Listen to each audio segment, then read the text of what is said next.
Hello, હા, શું મેં કર્યું છે ભાઈ?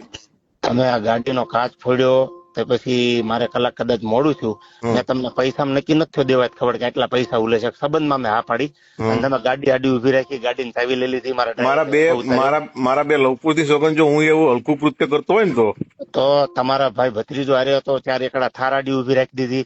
તમે કાયદેસર મારી આબરૂમાં હાથ નાખ્યો છે. હું બોલ બચ્ચન નથી. આજ દી સુધી જીવો સોનું કરીને દેખાડ્યું છે. પ્રોગ્રામ ગયા ભગવતથી હું હમ. સંબંધમાં હા પાડીને આવ્યો હતો. તમે તૈયારી ન રહ્યો ને તો માતાજી નામ છે. એટલે પણ એમની હાવ એફિડેટ કરેલો કાઠી દરબાર નથી. તમને હજી કહું છું આ હું પણ બોલ હું બચ્ચન નથી. ફોનમાં બોલવાળો. મારી ગાડીનો કાચ ફોડ્યો. તમે મેઘરાજ ને બોલાવ્યો. ચાર એકડા થાર કોની છે? રામભાઈ ની છે ને થાર? થાર નહીં ત્રણ એકલા છે, ત્રણ. ધુવરાજ હા 3 એકડા થાર ધુવરાજ લઈને હા, આવ્યો. હા. ગાડી ઉભી રાખીને ગાડી કાચ ફોડ્યો. આબરૂ કોની કાઢી તમે અત્યારે? અરે ભાઈ તમે કોઈની સોગન જો કાચ તોડ્યો તેની ભગવતસિંહ કાચ ફોડી નાખ્યો ને ગાડી મારી લઈ લીધી. અહીંથી ટોલ નાકેથી ગાડી પાછી લઈ ગયા. તેમ